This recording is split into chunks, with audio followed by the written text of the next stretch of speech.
모두 아실 텐데요. 신영복 교수가 정확히 어떤 인물인지 설명해드리겠습니다. 신영복은 1968년 지하혁명단체 통일혁명당 사건에서 민족해방전선 조직비서 학생지도책을 맡았다가 20년간 복역 후 1988년 가석방된 인물입니다. 통일혁명당의 비합법 기관지 혁명전선 중 일부 내용을 들려드리겠습니다. 1964년 3월 15일 역사적인 날이 밝아오고 있었다. 약속 장소에 와서 보니 이미 김질라, 이문규 동지가 와 있었다. 신영복 동지가 들어오면서 분위기는 전보다도 훨씬 고조됐다. 그러면 전원 모이셨습니다. 민족의 태양 김일성 장군께서 교시하신 주체의 당창건 방침을 받들고 그 사이 동지들께서 필사의 노력으로 분투하신 결과 오늘로서 우리는 통일혁명당 창당준비위원회의 결성을 보게 됐습니다. 어디까지나 우리 당이 민족의 태양 김일성 장군의 혁명사상을 구현하기 위한 한국혁명의 전위당인 만큼 당원과 각계의 애국민중을 하나의 혁명전선으로 결속해야 할 것이다. 정치활동의 목표로부터 출발해 우리 당 기관지를 혁명전선이라고 하면 어떤가 하고 생각합니다. 전원이 찬성했다. 철필로 긁은 등사판으로 인쇄된 수십 부밖에 안 되는 신문이었지만 한국에서 발간된 최초의 김일성주의 출판물에 접했던 순간 편집위원 전원의 눈이 잠시 뜨겁게 빛났다. 우리들은 이 힘있는 정치선 전수단으로 보다 많은 김일성주의자를 육성하고 각계각층 애국민중을 하나의 혁명전선, 통일혁명의 깃발 아래 강고하게 결집시키도록 합시다.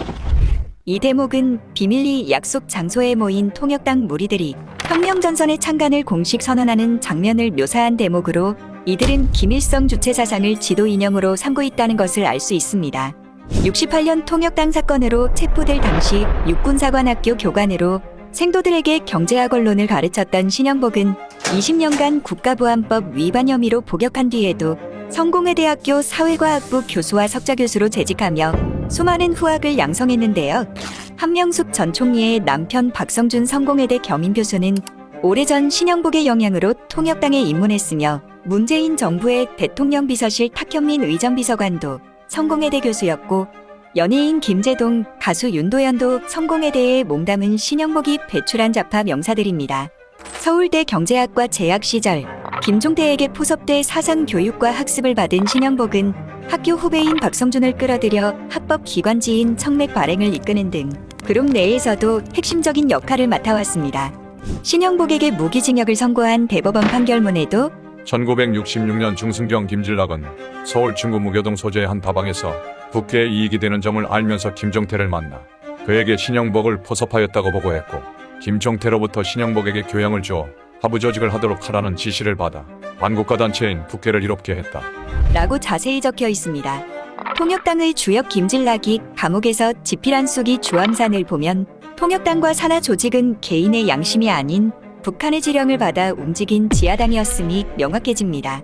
그는 통일혁명당이 북한의 지령을 받은 비밀 지하당 조직이라는 데는 이의가 있을 리 없고 통역당의 조직 상황과 활동 상황이 김일성에게 직접 보고됐다는 것도 숨길 수 없는 사실이다. 우리 통역당은 남조선 혁명은 남조선 인민의 힘으로라는 슬로건 아래 각계각층에 대한 군중 공작을 광범위하게 전개했다. 라고 적혀 있습니다.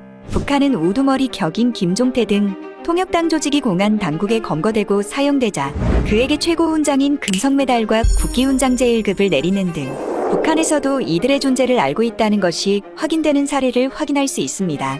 또한 검거 당시 무장공작선 한 척 등도 압수되며 반정부와 대정부 공격을 유발하려는 데 주력했다는 것도 파악됐습니다. 양동한 한국학중앙연구원 명예교수가 발췌한 신영복의 어록을 살펴보면 그가 철저한 반미 반자본주의자로 살고 있었음을 알 수 있습니다. 그는 미국이 한국의 원인이라는 환상을 청산하고 미국이 한국의 친미적 분단 정권을 창출하고 미국 경제의 하위 경제 구조를 편성한 나라라는 점을 인식해야 한다. 한반도의 전쟁의 엄은 북한으로부터 시작되는 것이 아니라 미국으로부터 올 수 있다. 한반도의 휴전체제를 평화체제로 전환하고 북한이 자기들의 경제 문제에 전력 투구할 수 있는 조건을 만들려고 하는 것이 북한 핵의 기본이다. 북한 핵을 북한 정치 지도자의 야심이나 북한의 정치적 오판으로 설명하는 것은 잘못이다. 라고 발언했습니다. 또한 1998년 8월에 월간 잡지 말과의 인터뷰에서 나는 사상을 바꾼다거나 동지를 배신하는 일은 하지 않았다며 사상 전향을 부인하였고 2003년 인문교양 개간지 황해문화와의 인터뷰에서는 한민족의 세계와의 관계 방식에 있어서의 두 개의 축이 있습니다. 그 하나는 주체성입니다. 북한의 경우에는 주체성을 강화했습니다. 그리고 다른 또 하나의 축은 개방성입니다. 남한의 경우는 개방을 통해서 문화적, 물질적으로 성장한 반면 민족의 주체성을 잃고 종속화되어 있다고 할 수 있는 것이죠. 라는 말로 북한 체제를 옹호하고 한국의 자유민주주의 체제를 비난하였습니다. 전향을 부인하며 여전히 한국을 비난했던 신영복 씨를 가장 존경하는 사상가로 꼽은 문재인 대통령이 공산주의자라는 말을 듣는 것은 당연한 처사입니다. 문재인 대통령뿐만 아니라 수많은 인물이 신영복 씨를 존경한다 밝혔습니다. 신영복 씨의 빈소에는 사회 각계의 인사들이 붐비기도 했습니다. 한편 신영복체는 한국을 뒤덮고 있습니다. 경찰은 신영복체로 쓴 표어를 사용 중이고 국가정보원은 신영복체로 쓴 새 원운석을 공개했습니다. 또한 손혜원 전 의원이 디자인한 소주 브랜드 처음처럼 홍범도 장군의 현충원 묘비, 박원순 전 서울시장의 추모 현수막, 경기도의회 간판, 노무현 전 대통령의 묘비도 신영복체가 점령했습니다. 2020년 7월 청와대 영빈관에서 열린 한국판 뉴딜 국민보고대회에서도 신영복 글씨체가 쓰였습니다. 문 대통령의 발맞춰 박원순 당시 서울시장은 신영복 기념도서관 건립 지원 사업을 추진하며 총 사업비 42억 8,100만 원을 배정했었습니다. 또한 서울시의 소통채널 내 손 안의 서울은 신영복 선생의 순결이 느껴지는 더불어 숲길이라는 기사를 올렸습니다. 해당 기사에서는 이 숲길이 신영복을 기리는 길이라며 그의 서화작품 31점이 전시돼 있음을 홍보했습니다. 조희영 교육감의 서울교육청도 서울시 교육청의 따뜻하고 정의로운 더불어숲 교육이나 신영복 선생님께 드리는 편지라는 글을 게시했습니다.